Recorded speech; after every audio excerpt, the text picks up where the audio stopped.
Hey, everybody. Welcome to the podcast for Cultural Reformation. I'm Dr. Michael Thiessen here with Pastor Nate Wright. And this week, we pick up on our conversation, Freedom is Tethered to Christ, Part 2. Stay tuned.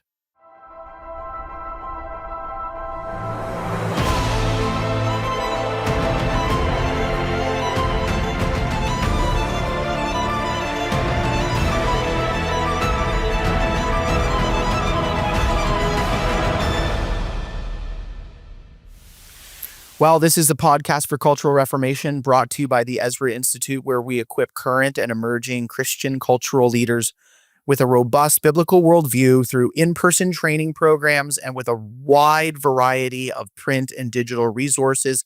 Of course, you're listening to one of our audio resources, and we're glad to be with you. Welcome to the show, Nate. How are you?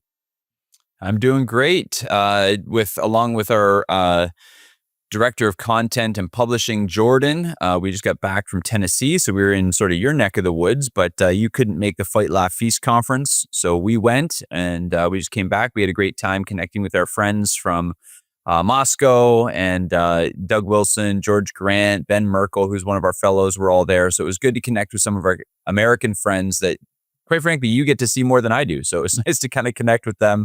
We had a great time. That's great. Well, Joe and I are off to New York this week, and we're excited about our fall Bible conference.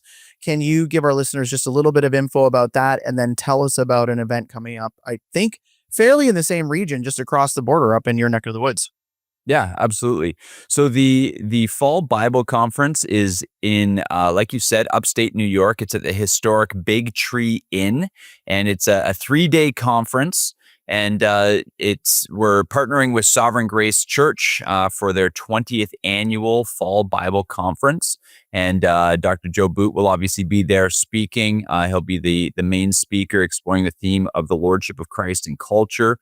There's also going to be a really great Q&A buffet on the Saturday. So there's a lot of cool stuff going on there. As you said, you're going to be there as well. So the dates for that are Thursday, October 23rd, starting at 6 p.m.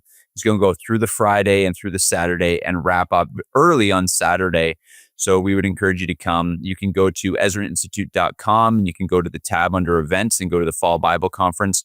Again, we're partnering with Sovereign Grace Church for that, and we're really excited. That's going to be a great time. If you're anywhere in the area, whether you're in Southwestern Ontario, whether in New York and Buffalo, that's a great place for you to come. Connect with Joe, connect with Michael. You'll be there as well, and you'll kind of get a bit of a smorgasbord of like everything that Ezra has to teach about culture and about Christ's lordship and how it relates to living in the world around us. So you can definitely check that out. And then I will also plug, Michael, on November 1st, we have the Ezra Conference East. That's in Ingersoll, Ontario. November 1st, it's a 1-day conference, Saturday. And the theme of it is Islam and immigration. Think Christianly about Islam and immigration. I plugged that particularly for this episode because we're going to talk about immigration, because we're going to be talking a lot about the sort of practical implications of what we mean by the reality that freedom is tethered to Christ. So again, November 1st, you can find that on Ezra Institute as well. And we're going to be talking about things like what's a biblical view of immigration? What is the fruit of a Christian worldview versus the fruit of an Islamic worldview? We're going to talk about the theology of Islam, and that they really do look at immigration as a means to dominion. And then we're going to talk about what do we do about all this. We live in countries that have been overrun by illegal immigration and sort of unfettered immigration. What do we do now that we're here? So lots of great stuff coming up at Ezra over the next couple of weeks, and we hope to be able to that you'll join us. Yeah, we also just want to plug Ezra Media. We have just launched our new website, Ezra Media, and we are excited for people to be able to participate, to join in and subscribe. We've had a lot of new content come in that we've put up on this brand new site. Jordan's done a great job. And so if you have not checked out Ezra Media yet, go over to our website, ezramedia.com, and you'll find a lot of resources there. Of course, our ministry is supported by subscribers and by donors. And so as we're coming to the end of the year, if you want to say, hey, I want to support the Ezra Institute, but I also want to engage with the material lots, join up as a subscriber. If you are just thinking about your church or your family or yourselves thinking about year-end donations, of course, if you're in Canada, Ezra Canada can use your donations. Here in the US, I know that we have a fundraising goal of $25,000 that we need to come up with at the end of 2025. And then, of course, Joe's over in the UK. So please, folks, we appreciate any financial support you can give to the ministry. Okay, Nate, let me try to set this conversation up as I think like on the spot as possible, or like in the moment as possible. Just this last week, if you were listening to Tucker Carlson, if you were any of the, any of the major news commentators, Tucker, and then you have, you have the Daily Wire guys, you have Cross Politic, particularly Tucker in this last week, but it's been a fairly common theme, is talking about the possibility of a civil war, but talking about a nation that is divided in thought will be a nation that is divided. Of course, Jesus has explained this when he talked about a house being divided against itself. And, when he was being accused of being a Satanist, he explained to everybody, wait a minute, no, a house divided against itself cannot stand. And so you have a political commentator with as much of a following as Tucker Carlson, who is either saying we are going into a spiritual revival, or we are going to establish a rule of law properly, or we are going into a civil war, which by then the rule of law will be imposed and potentially by a dictator. He did a whole introduction on his show this past week on this topic. And of course, we have been following questions like this for years. I think of the Canadian context where William Gardner wrote the book, What's Wrong with Canada? And then he wrote a second edition to it, What's Wrong with Canada Still, where he explained, deep culture and skin deep culture and then pop culture. So what we have been talking about for many, many years is this concept of sphere sovereignty. So we're going to move into this, and sphere sovereignty being rooted in the concept of God's sovereignty. So God is sovereign over the nations, and he should be sovereign over the nations. Therefore, Israel being that example nation allows us to see how nations ought to operate, which is in covenant with our sovereign God. And so we're at this time where that conversation is being had. And Nate, here's what you and I experience all the time. People see the problem, so they can state the problem. Okay, the problem is, in order for a nation to be bound together, we need to have citizens who agree to at least an extent about the roots of law, the roots of meaning, the roots of purpose in a society. And so we're here with all of our, principled pluralism or multiculturalism, and we're seeing the end result of that experiment, and we can see the problem. Okay, so the problem is we have a nation that is falling apart. What do we do? So we want to now try to practically answer some very practical questions about that. I want you to add something before we get started, but we don't want to stay too much in the theory. We want to get into trying to answer some questions, because that's where you and I are as pastors.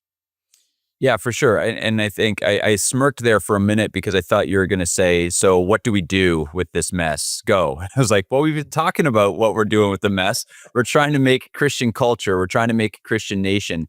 But of course, the devil is in the details, as they say. And so that means we have to think through, what does a Christian nation look like? Which means we have to have biblical answers for things like, well, in a Christian nation, what do we do with immigration? In a Christian nation, what do we do with Hindus and Muslims and people of other faith? What restrictions are placed on their public worship? What sort of religious tests should be implemented for civil authorities? I mean, there's so many questions. And I think, one of the daunting tasks that Christians have as they think through the reality that Christ actually wants to affect change in the culture is wrestling with these questions. Well, what does that mean? Old Testament sanctions come back for, violations of God's law. These are all really good questions. And I think one of the things that we need to start doing is we need to start training our people not to blush at God's law or the sanctions that come with the violations of God's law. So we'll talk maybe a little bit about that. But we also have to be able to biblically defend. So it starts with thinking Christianly about these things and then learn how to biblically defend these positions. Because I think in the broader North American evangelicalism, they're not wrestling with these questions because they don't actually believe that Christ can affect change in the culture to the degree that we are going to talk about these things. So we do have to figure out, what to do with the prison system. What do we do with immigration? What do we do with, civil authorities? And so, I'm just excited to get practical. You and I are oftentimes kind of boots on the ground kind of people who love learning all the Christian philosophy, but then ask the question as pastors, okay, what does this look like? And anybody who has heard, some of the cultural lectures that we put on, as soon as you get back to your church, you need to put boots on the ground. You need to put rubber to the road. And that's hopefully where we pray that this conversation will be helpful. And it's interesting. You use that phrase, the devil is in the details. And what is meant by that is in the details is where Satan tries to tempt people not to trust the Lord. Exactly. In the details is where you fight and you go, but what about that? And it's actually difficult. Christ is also in the details, and we want to bring people through the fog of Satan's temptation. So of course, let's just get right into it. So immigration is a major topic. You guys are running a conference about this. Joe has delivered a brand new lecture on this when we were out in Phoenix. Many people are interested in hearing that lecture. I'm sure we're going to be either putting it up on Ezra Media or it's going to be at some of our conferences coming up.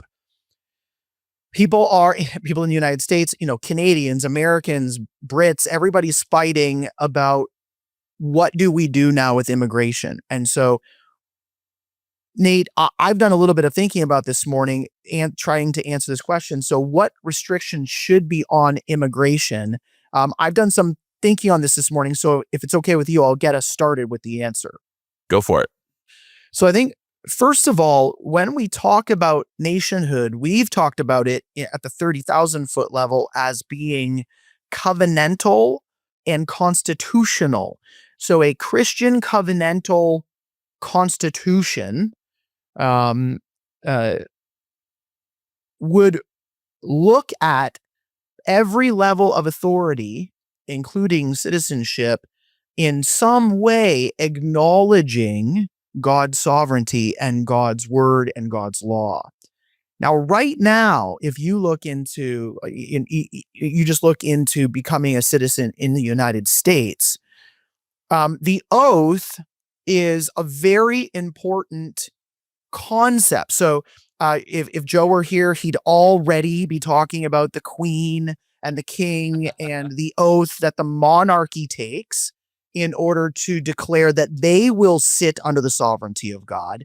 And then within the citizenship of individuals joining a nation, it is already very common in the Western world for the oath to be administered solemnly and asking people who take the oath to be sincere. And so you have an oath. I think that the very first question the very first answer to the question is immigration, the restrictions on immigration and even citizenship somehow need to be tied to a covenantal commitment not to attack the nation. And so let me just read for you the oath that new American citizens take already. This is in American law. I hereby declare on oath that I absolutely, entirely renounce and abjure all allegiance and fidelity to any foreign prince, potentate, state, or sovereignty, of whom or which I have heretofore been a subject or citizen, that I will support and defend the Constitution and laws of the United States of America against all enemies, foreign and domestic, that I will bear true faith and allegiance to the same, that I will bear arms on behalf of the United States when required by law, and that I will perform non-combatant service to the armed forces of the United States when required by law, and that I will perform work of national importance under civilian direction when I am required to by law. And I take this obligation freely without any mental reservation or purpose of evasion. So help me God. So first of all, I would just like to say that within that oath, in my mind, there's a little too much emphasis on the state.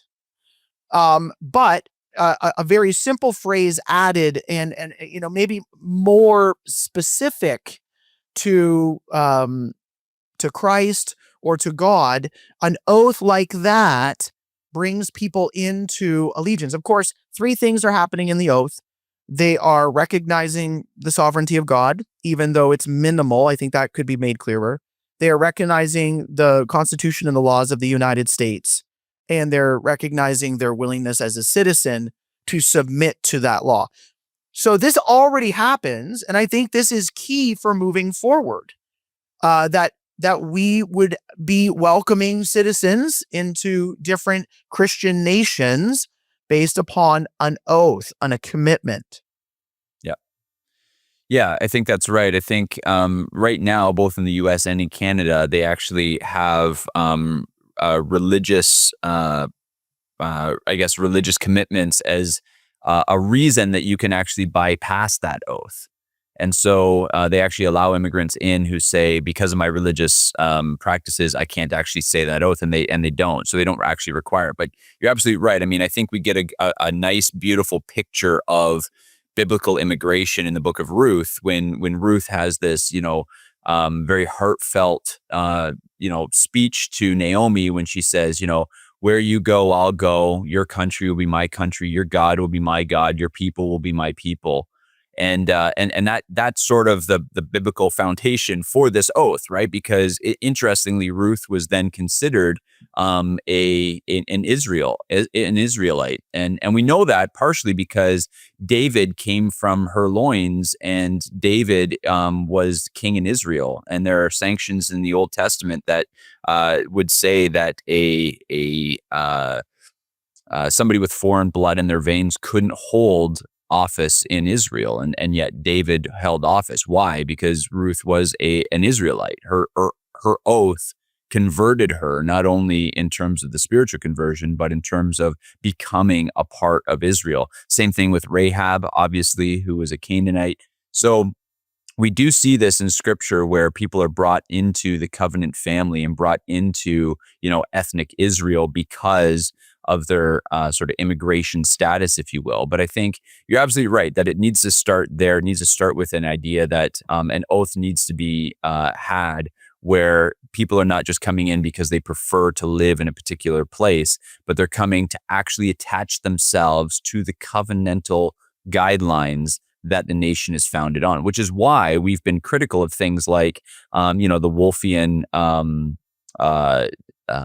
definition of state and nationhood, as Stephen Wolfe in his book, A Case for Christian Nationalism. We actually, one of the first places we believe that work went off the rails was in his bad definition of nationhood. He completely neglects the reality that nations, biblically speaking, are covenantal. So nations relate to God through the means of a covenant. And so the oath is binding yourself to the covenant that binds that particular nation to God. And obviously we see all that outlined with Israel in particular in God's law. But when we ask the question about immigration, so just to give everybody who's listening sort of a short answer, a Christian nation would welcome lawful residents, right, who submit to the nation's law, order, or covenant, as we've been saying. But it does mean that they would have to refrain from idolatrous public worship and embrace sort of basic civil loyalty. And I do also think that one of the discussions that comes in here is the distinction that actually the Bible makes between sort of the sojourner and the resident, or the alien and the citizen. So maybe you can jump into that conversation a little bit, that we have to be thinking through these biblical categories that Scripture gives us very clearly. So some people are welcomed in, but they're not given citizenship right away. Yeah, and particularly, just so you know, like I've been reading a bit of Abraham Kuyper on this. He's got a book called Our Program, which tries to start tackling a bunch of these issues. I think this is an area where Kuyper is inconsistent, where he actually refers to natural law preemptively as if it can be discovered outside of God's revealed law. And of course, we believe that God's revealed law allows us to understand and perceive creation, and there are natural laws that are observed, when we think of science and when we're thinking of gravity and whatnot.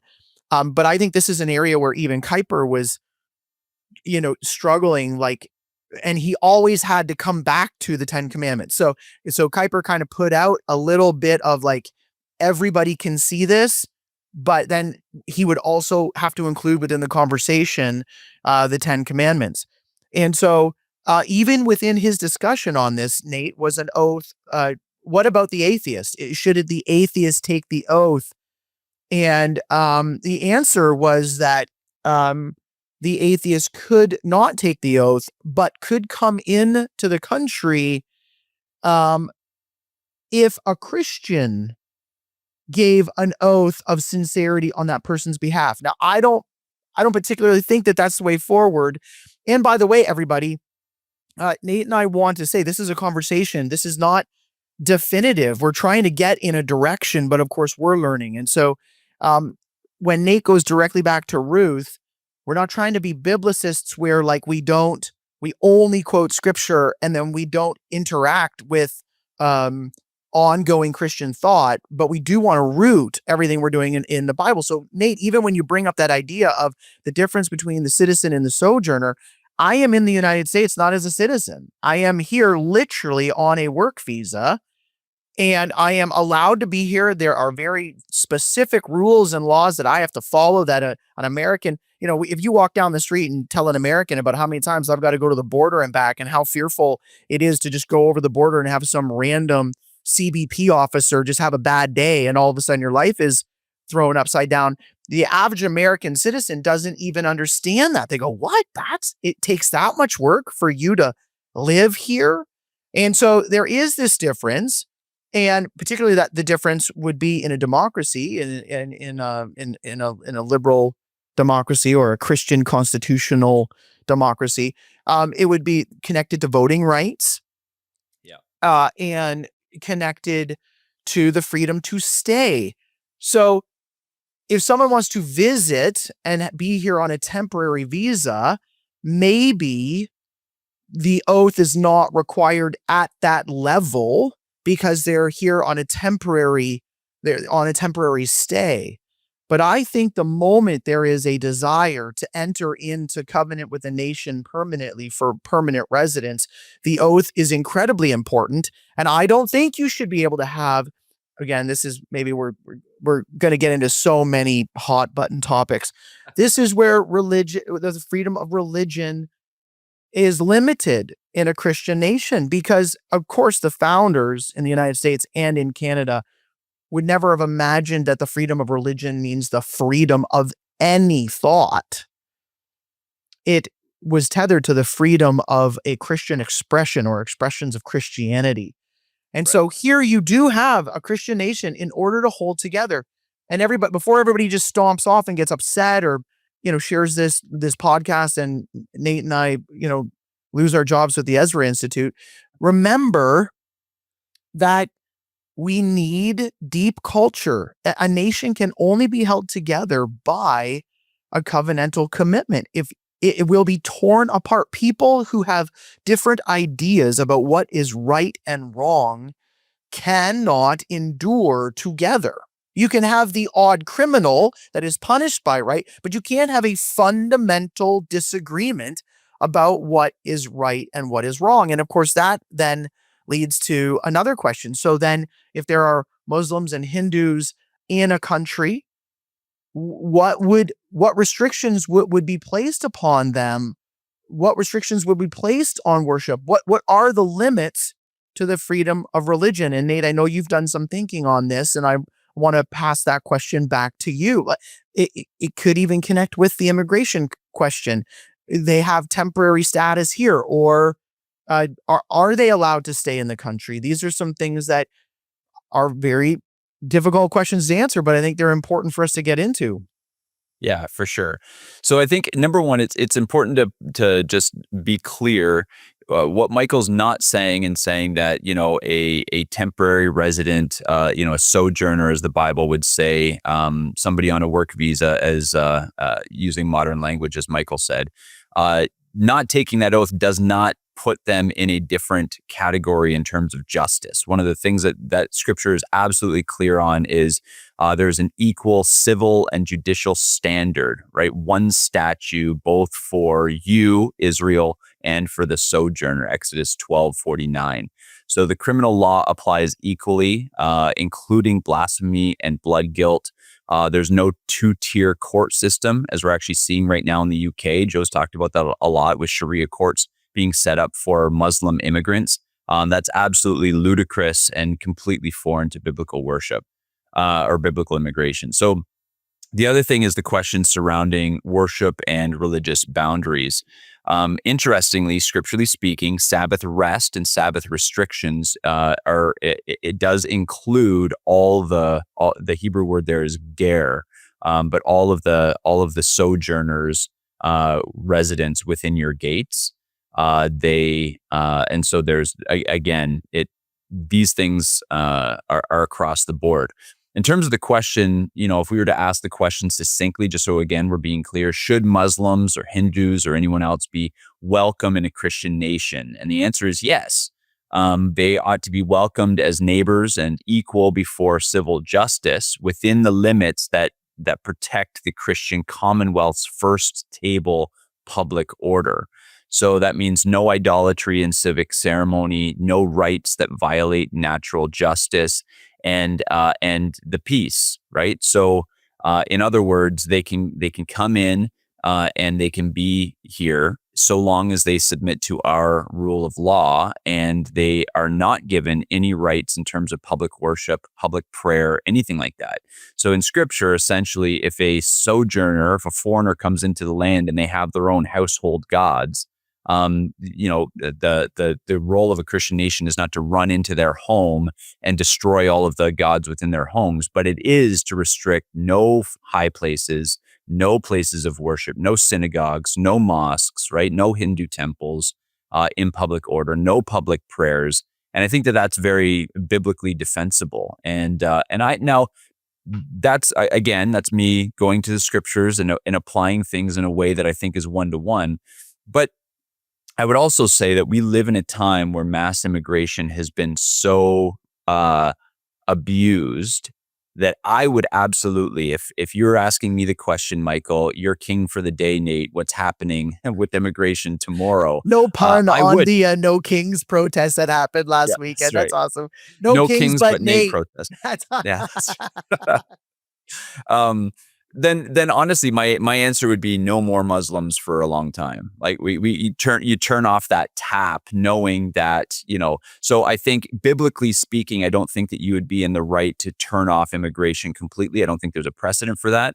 But I do think, given how in danger our cultures are in terms of being overrun by the mass immigration that's been, a reality for the last 2 decades, I do think you can turn that tap off and begin to integrate the people that you currently already have. But in terms of biblical principles, yes, people of other religions are welcome into a Christian nation, but they're welcome in as sojourners and as foreigners. They are equal in terms of the law, and also equal in terms of that law forcing on them public order and public peace. But they are not given the rights of citizenship. They are not given voting rights. They are not given the ability to hold public office, anything like that.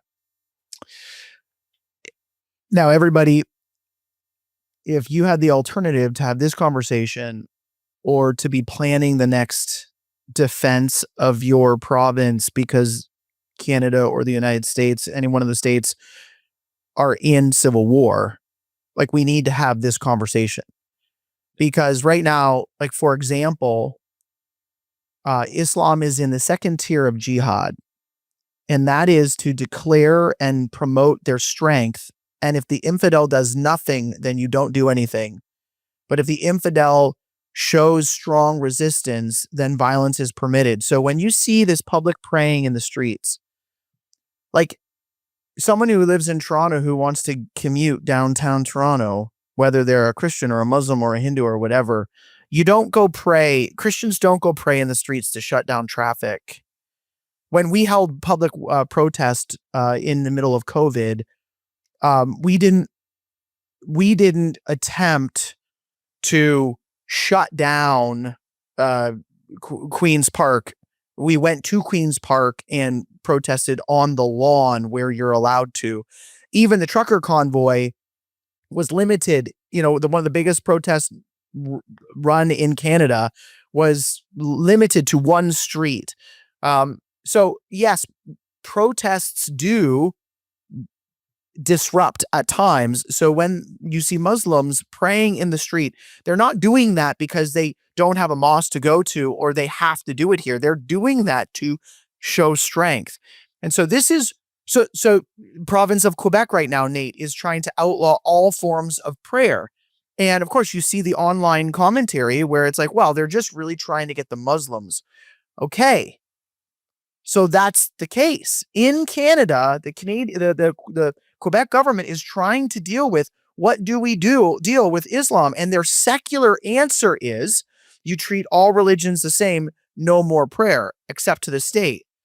And so Christians, we need to be thinking through all of these things, and simply a Christian nation would be saying to those Muslims who have immigrated, you are limited. You are not allowed to pray in the street and shut down traffic. These are the types of restrictions that would be placed without attempting to coerce actual conversion, because that's impossible. So the law is a good teacher, and then the law restrains from evil, but the law does not produce transformation of the heart. And so that's why, even as Nate and I are talking this out, you still need the law in place so that people go, oh, is that idolatry? I didn't know that. So the person who comes over on a work visa, who comes from, let's say, just an African tribe or a tribe from Papua New Guinea, and tribalism and paganism is their way of life, that person goes, oh, I'm here on a work permit. I submit to the laws of the nation. And no, if I want to stay, I need to acknowledge God over this nation and turn away from my child sacrifice or my cutting ceremonies or what. If we don't have one thing, then we have tyranny by a totalitarian secular government or chaos. There is no other way, Christian. Go ahead, Nate. Yeah, well, and this is just to kind of connect a phrase that you used to where it's coming from. You used the phrase before, principled pluralism, and that's Abraham Kuyper essentially. It's principled pluralism, not what he would call secular neutrality. So while the state's job is not to, as you said, coerce conversion, right? That the civil government should actually abstain, he would say, from shaping souls. But the civil government should actually instead be, serving God and removing obstacles to the gospel's free course. And the whole point behind that is that the gospel is the power of God unto salvation. And so the government is not the one coercing conversion. The government is actually creating the atmosphere by which the kind of free market of ideas sees the gospel rise to the top. But that free market of ideas is not an unfettered free market, right? You may not publicly blaspheme the true and living God. You may not publicly worship false gods. You may not set up high places to high gods, and you may not proselytize for false gods. So it's creating an atmosphere for the victory of the gospel, while staying out of the idea that it's the civil government's job to shape souls or to bring about conversion. Yeah, Kuyper writes this: the law is the schoolmaster to bring us unto Christ. He's quoting the book of Galatians there. And only if government vigorously sticks to that standpoint of the law are the souls of the people overcome by that wholesome fear that in the end makes them bend to the fullness of the Sinaitic commandments and moves them to that awareness of sin and misery from which they will cry out for deliverance. Now, this is new. Like, I feel like you and I are having a conversation and we're in front of, we're in front of the Athenians, and, some people are going to say, I, I need to hear more of this. And other people will say we're crazy, and other people will immediately try to pick up stones. But if we are not our own lords, and we truly are, as we are, accountable to God, brothers and sisters, there is no way to promote complete autonomy in the law. There is an authority by which we get law from, and the Christian view of this is that God gives the government that authority, and the government is a part of being the schoolmaster. That is the help. Your child steals, and you take them to the store owner, and the store owner says, okay, well, we'll call the police on this one, and maybe we won't prosecute you, but we're gonna teach your child about stealing. That is helpful for pricking the heart to be aware of sin. That is the purpose of the law, and the government is a part of teaching that. Yeah. Okay.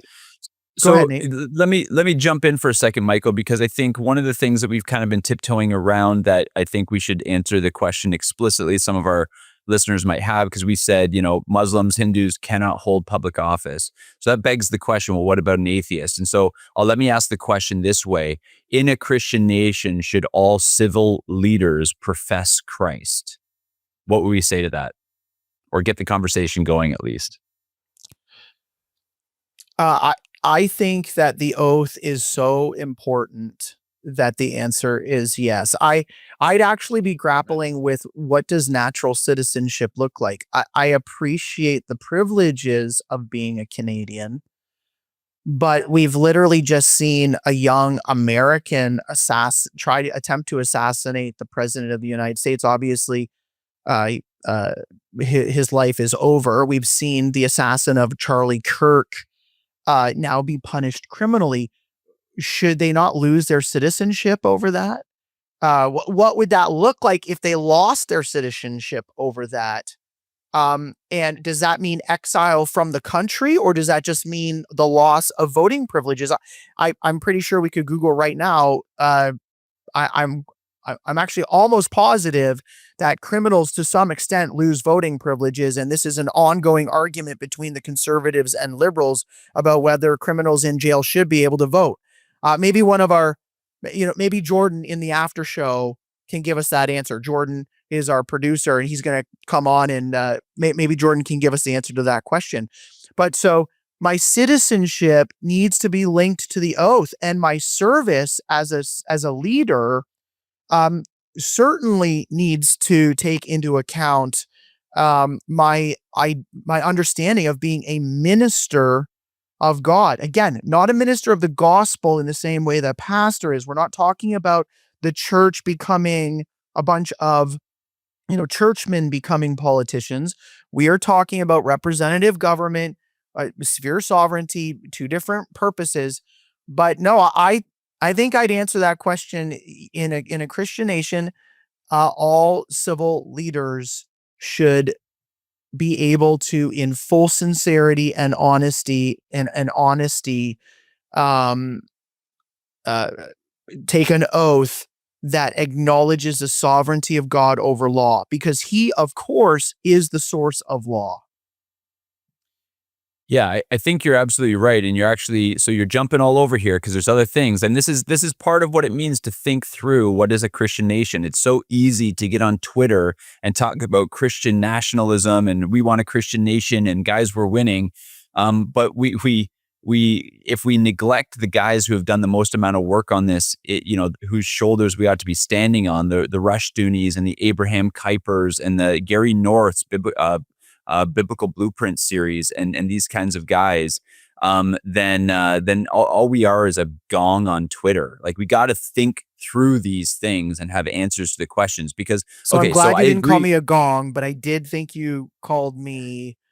No, I didn't call you anything. You said I'm all over the place. Yeah. It's all good. I'm just saying people can get on Twitter and talk about how based Christian nationalism is, without having thought through any of this stuff. There's a lot of stuff moving.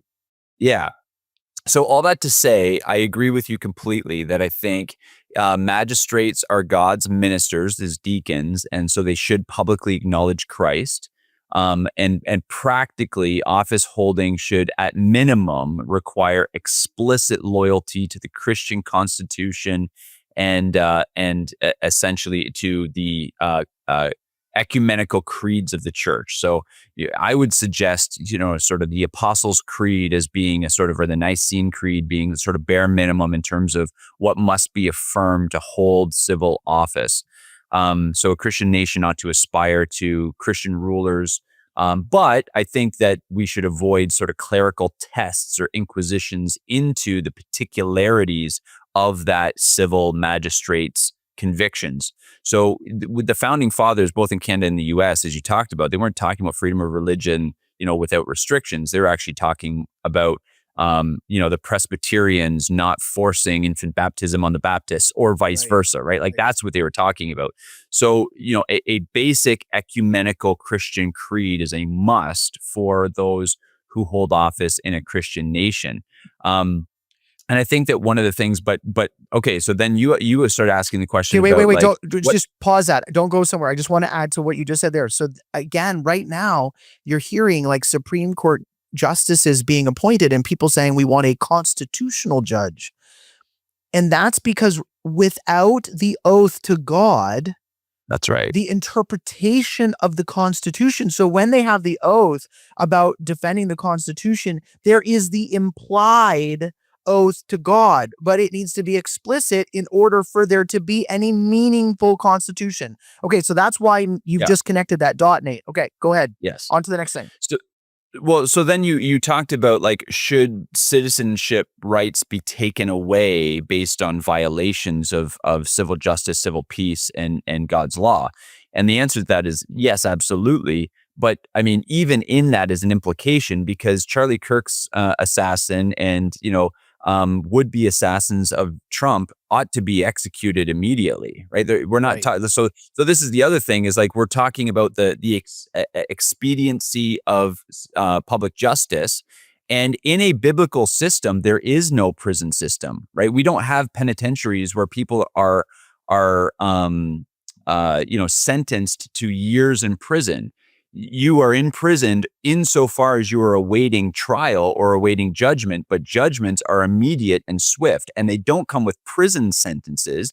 They come with execution, or they come with restitution, or they come with indentured servitude, but they don't come with X number of jail years in publicly paid for prisons. That the justice system, the prison system as it is completely foreign to biblical law.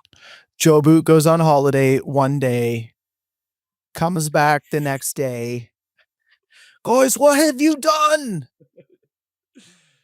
Well, I mean, and again, it's a good topic. So here we go on to another one, and you're absolutely right, Nate. So first of all, in my mind, first place my mind goes to is prison is for violent criminals, but that's not true. Right. Violent criminals, rape, kidnapping, murder, premeditated murder, in some cases, attempted murder. Like, we have a whole slew of capital offenses. Now, we're not talking about looking at the king's wife as she walked by and the king now being the source of justice, just murdering everybody. No, there are extreme but limited cases of capital punishment. And so when most people think about prison, they say these guys have to be kept off the street because they're violent. Well, no, if violence was properly punished by the law, it would be purged from the land. That's right. So we can talk about that. Like you can go into who's the Brit who did so much writing on British law, Blackstone. You can talk about all of that at length. Like there's ad nauseum on the specifics of that. Okay. So now we're talking about prison, where right now you have a whole bunch of guys who may be involved in nonviolent crimes who just go to prison and learn how to do it better because they're incarcerated together on the public dime, on the taxpayer dime. So, Nate, why don't you explain for us those two concepts that you just mentioned, the biblical version of restitution, a restoration, which is involved in guilt offerings, which, by the way, the difference between a guilt offering and a sin offering in the Old Testament, everybody, is that a sin offering is a sin between you and the Lord that you acknowledge and you do a certain sacrifice in order to restore yourself to the Lord. A guilt offering is the acknowledgement that I have both sinned against God and I have sinned against my neighbor. And so the guilt offering comes along with a different penalty, a payment system within it. And so go ahead and explain that, Nate. Restitution and then this concept of indentured servitude, to pay back. Yeah. So just to be clear, what I would say, and I'm not getting this out of nothing. This is Kuyper. This is Rushdoony, right? This is our Reconstructionist tradition from which we come. They would say replace prisons with restitution, with restoration, and with bond service when necessary, and of course with capital punishment for capital crimes. So in the scriptures, custody is only used while awaiting judgment. Long-term incarceration is totally foreign to biblical law. So how we would do that, or what we would say in terms of reforming the justice system, is to, number one, codify restitution. And what I mean by that is, in our current system, think about this. If you wrong somebody, if you assault somebody, if you steal something from somebody, if you cheat somebody, then generally you pay a fine to the government, and the person who was stolen from makes an insurance claim, right? And then the insurance company pays the victim, the criminal pays the civil authorities, and then it can get worked out in personal claims court as well. But that's the system that we are from. Biblical justice knows nothing of that. So if I steal from Michael, right, then I pay Michael back. I don't pay the state. I pay Michael back, along with restitution. And restitution is determined by the judges, by the courts. So it depends on intent. It depends on how many times this has happened. It depends on what I stole, the circumstances for under which I stole. But I would have to pay back what I stole, the value of what I stole, and restitution, and what's 3 owing or 4 based on my crime. times or 5 Yeah. times. Which is why, by the way, Zacchaeus, right? Mhm. He wasn't just coming in and just making up a number. He was actually paying biblical restitution according to God's law. So he paid back the people that he had cheated plus extra. And that was because he was adhering to God's law. So his salvation, Jesus says, salvation has come to your household today. That didn't justify him, but it was showing what justification leads to, and adherence to, and a love Christ for was God's law. celebrating his repentance and his willingness to submit to the law. We talked about that a lot. So just very practically, Nate's over at my house, he opens up my wallet, grabs $500 later on, gets You don't caught have doing it. $500 in your wallet. Whatever, we're pastors. I don't even have a wallet, you know? And then that looks like a repayment to me of $2,000. I'll use a personal story here. When I was young, I was involved in stealing in a number of things, and one of the things that I was there was a group of people involved in is, just stealing something from a store, and it ended up being a fairly significant value, and a few people were caught and paid back through labor. The judge actually demanded that they show up at a certain time. And how old are you, Mac? Oh, that's a long time ago. So, this idea of payback, restoration, like it's not like the Christian It's not just like reconciliation where, oh, I'm sorry. It's an actual guilt offering. It's a part of you're paying the individual back. And so that's what you mean by restoration. Okay, what do you mean by the next level?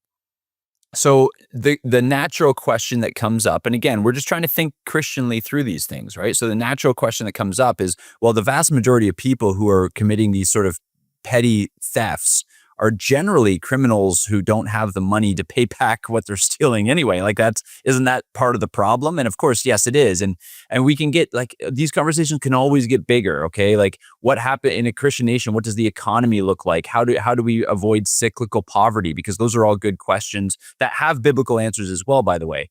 But the question comes, what if they can't pay it back? And that's where this idea of structured bond service comes into play.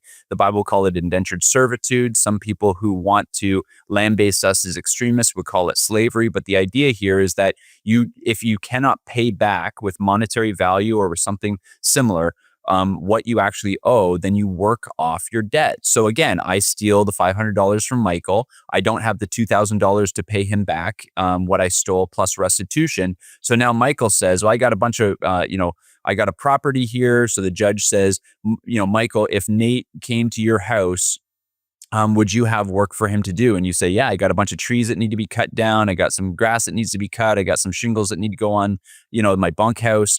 So I can do that. And the judge says, okay, then he's going to work X number of hours to pay off that. And I work for you. Now the question becomes like, not everybody can do that. What if Michael doesn't? Michael's like, no, I live in a 2-bedroom apartment and my wife is totally fine doing the vacuuming and the dishes. So, I can't, but hey, there's this guy in my church who owns an auto body shop and they could use somebody who, can clean off the tools at the end of the day or whatever. This is how you start to work off. And so think about the value of that, right? The value of that is that now you have this criminal in the story, it's me, right? The degenerate who needs reform. Now, the question is, do I put him into the prison with a bunch of other degenerates who can teach him how to be a degenerate in a more effective way? Or do I assign him to the Thiessen's house or to, the Tyso's house who are at Thiessen's church to work within a Christian business or within a Christian family who oversees the work that he does to earn back? And so now I'm learning the value in terms of work, and ethic and all that kind of stuff of what I stole. And I'm doing so under the authority of somebody that the judge trusted to oversee my indentured servitude. So like that, those are the kinds of things. So then the question becomes, and if we're just exploring this idea, like the idea could be, and we already see this along the roads of our nations, you're not incarcerated, but you are showing up for community work. So even if it were, so like my road, okay, like, so you're going and you're cleaning up, you stole X amount of dollars. Hey guys, would you accept so many hours of them cleaning up the road that leads to your house? Like there within the Christian concept, there has to be a repayment to the individual. It can't go back to this general community idea, but within you can be very creative within ways of having people work to pay off debt. And again, we are talking about non-violent situations, and we're talking about severe or we're talking about ongoing punishment if the payment isn't made. It's not like there's no more law enforcement. It's, hey, by the way, yeah, he came 3 times. He didn't come the last 6 times. He owes me 6 times. And then so you still need law enforcement, of course, and you still need the government involved to help, because these are criminals who want to get away with their crimes. But the payment is in a different form, and it is not incarceration, which, the more we talk about that, Nate, the more, like, think about that. Now they get a free meal that I still pay for. That's it, right? So they get incarcerated. You are the victim.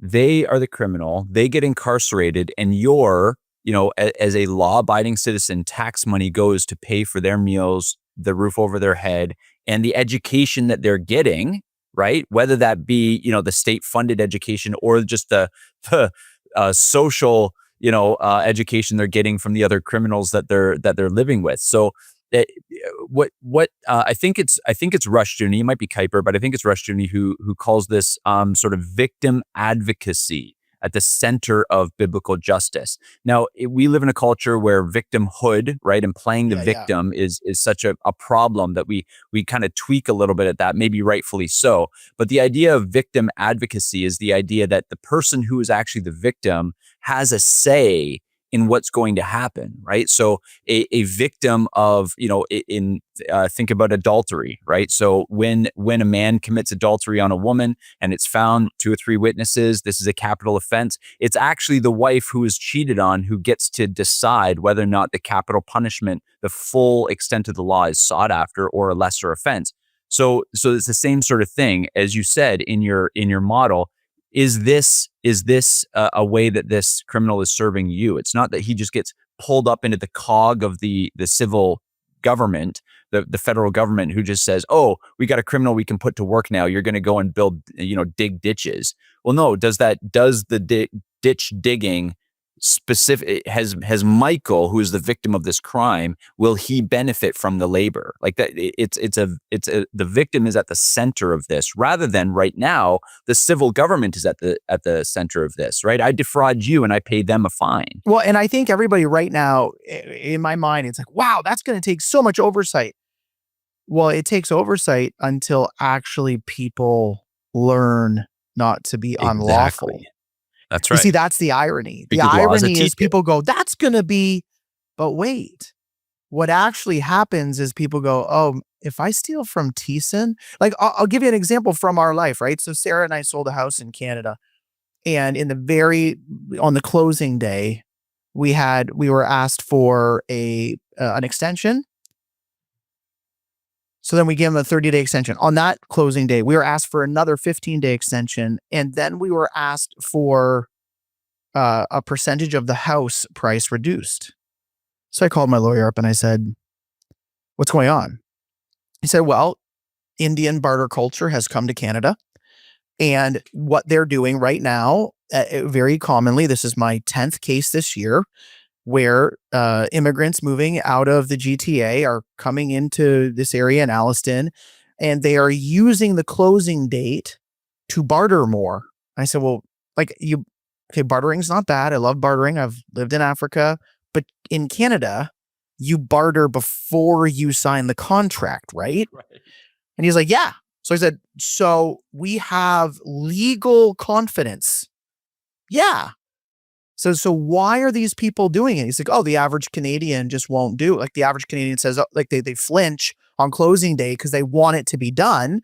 And and so this form of bartering is being accepted because Canadians are not upholding Canadian law. And so it was like, well, I'm sorry, this family picked the wrong person to do that with.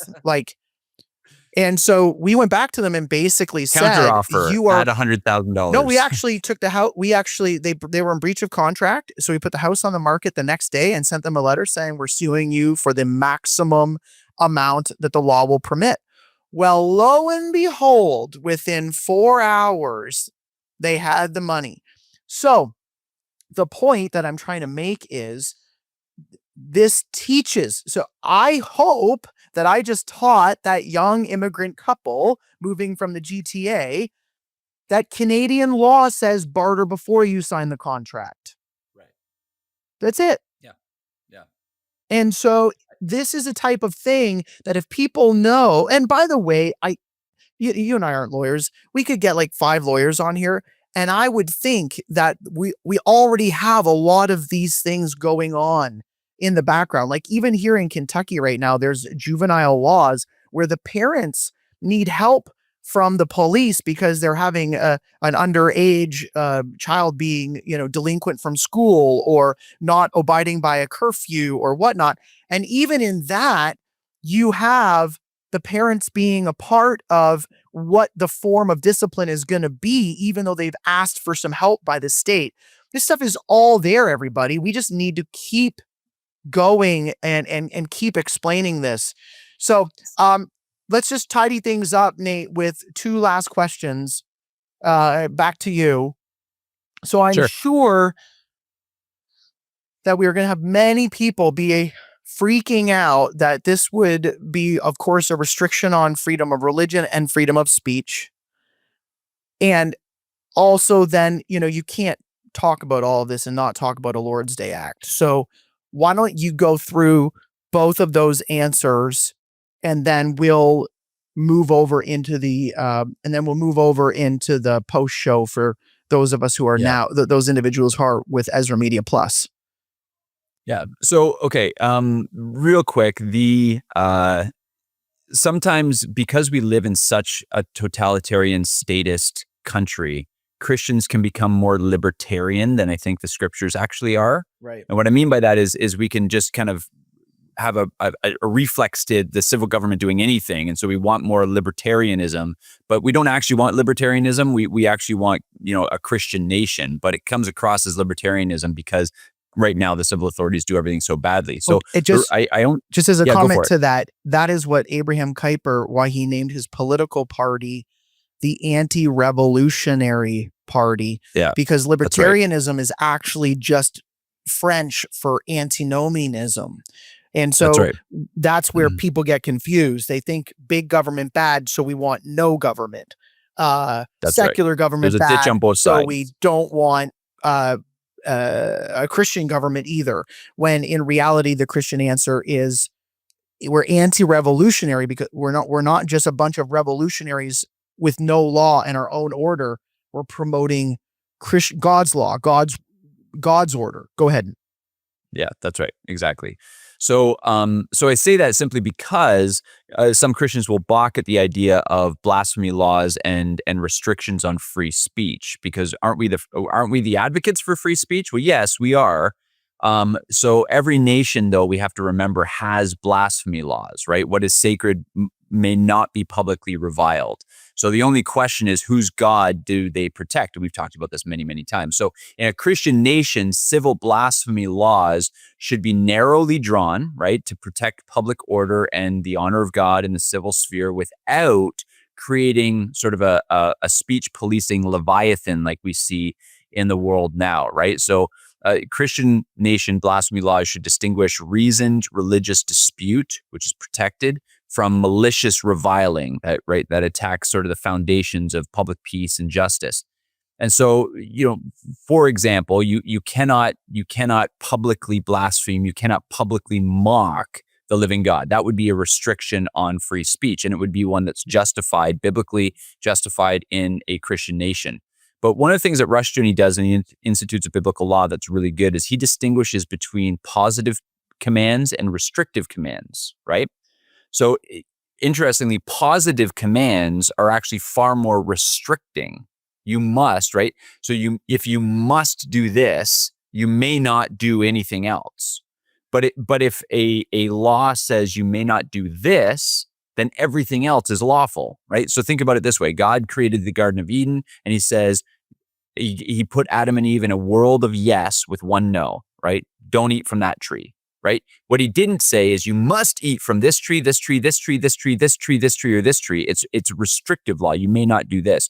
So Christian blasphemy laws and what's restrictions to free speech would not be compelled speech. You must use this pronoun. You must say this thing. You must confess Christ. Right. It would be, yes, you must confess Christ for civil office would be a particular one. But even in that, think about the 10 Commandments, right? It's that you shall not have any other gods before me, right? It's again, it's restrictive because God's law always creates the maximum amount of freedom within the boundaries of God's world. So Christian blasphemy laws would include, not publicly blaspheming the living God, not publicly blaspheming Christ, not speaking against, his word. Those would be the kinds of things. And obviously the restrictions on the incitation of violence and things like that, those are still left over from the Christian nation that, both Canada and the US were founded as.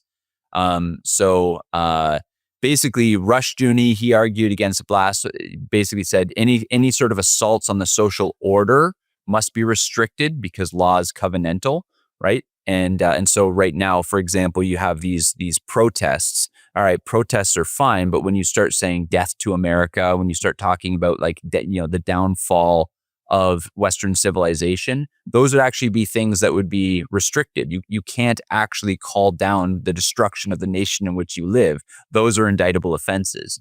So there's a lot. And there's a difference between the freedom of speech to criticize your government and the freedom of speech to call for terrorism and murder. Like, again, we already have limited speech on those things. Someone walking around with a sign "Death to America" with a little bit of investigation. What do you mean by that? Well, I mean that all infidels should die. Okay, that is inciting violence, and we're going to talk about it. Death to America. I just mean that we got to tear down the system. Well, okay, what do you mean by tear down? There's criminal investigation. There's investigation into these things, and you're going to find out whether we are leading to the incitement of violence and murder, or someone criticizing the government, which is something that we need to protect. So, right. Yeah, there's lots to discover here. The point is we need to get back to this. Go ahead, Nate. Yeah. And so this is also obviously pretty closely connected to the idea of the Lord's Day. Sorry, did you want to go? I actually just thought that we should amend it and talk about the Lord's Day in the post show. We probably should, given the timing that we're at. So why don't we do that? Okay. I feel like we've talked a lot, and Joe might have to come in and correct us anyway. So, okay. So everybody, look, for those of you who are listening and not coming on live or not a subscriber, we want to invite you over to the post show. This is something new for us, Nate and I. This is our first day shooting this. We're looking forward to having Joe back and being involved in these types of discussions. We are doing this so that the ministry grows and gets some financial support. So we're thankful to you for being a listener. We encourage you to sign up for Ezra Media for premium, to be a premium subscriber. And we love to have these conversations. So we love to have them because we want to have them from him and through him and to him in all things. We want to give glory to Christ. So thank you all for listening. For those of you not jumping over to the post show, we're glad to have you. For those of you jumping over, stay tuned.